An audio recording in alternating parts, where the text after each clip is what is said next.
3 বছর আগে মরে যাওয়া ঋষভ কিভাবে আবার মায়ার সামনে ফিরে এলো?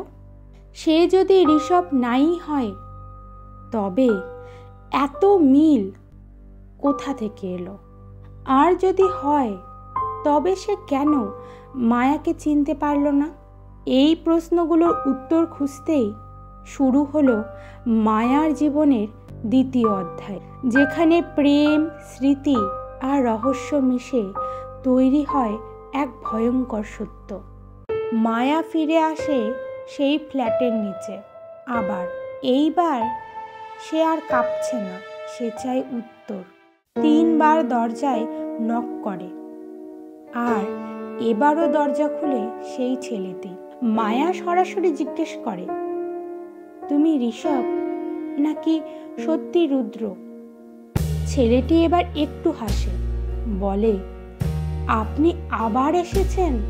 আমি সত্যি বলছি, আমি রুদ্র, আমি একজন ইঞ্জিনিয়ার। আপনি আমাকে ঋষভ ভেবে ভুল করছেন। মায়া এক দৃষ্টিতে তাকিয়ে বলে, তুমি যেটুকু ভুলে গেছো, আমি সেটুকু ভুলতে পারিনি।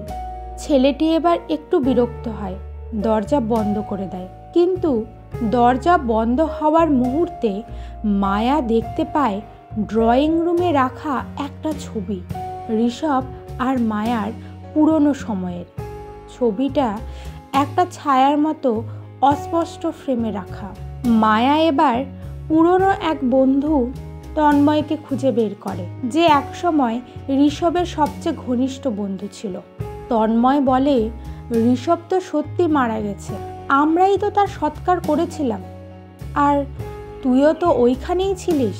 তন্ময় বড় অদ্ভুত দৃষ্টিতে মায়ার দিকে তাকিয়ে থাকে। মায়া সব কথা খুলে বলে। তন্ময় একটু চুপ করে তারপর একটা কথা বলে, একটা জিনিস বলি, ঋষভের একটা ছোট কাকা ছিল, নাম রোহিত রয়।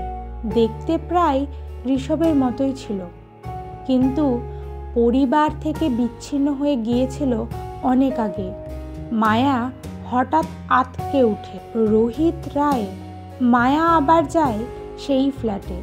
এবার দরজা খোলার আগে সে বলে, তুমি যদি রোহিত রায় হও, তাহলে আমি বুঝতে চাই কেন তুমি নিজেকে লুকিয়ে রাখছো। রুদ্র মানে রোহিত একটু থেমে বলে, তুমি কে?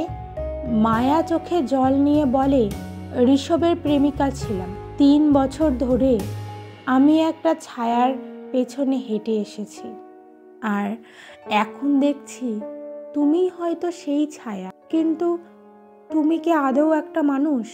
রোহিত এবার শান্তভাবে মায়াকে ভেতরে আসতে দেয়। সে বলে, 3 বছর আগে যখন আমার ভাইপো ঋষভ মারা যায়, তখন আমি বিদেশে ছিলাম।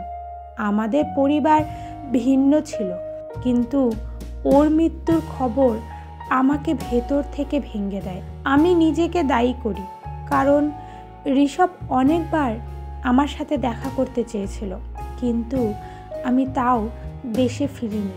মায়া জিজ্ঞেস করে, তবে তুমি ঋষভের মতো এত হুবহু দেখতে কেন?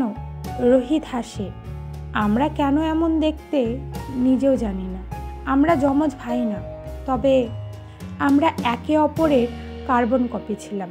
আমাদের বয়সও মোটামুটি কাছাকাছি। এমনকি ছোটবেলায় আমায় ঋষভ নামে ডাকা হতো ভুল করে।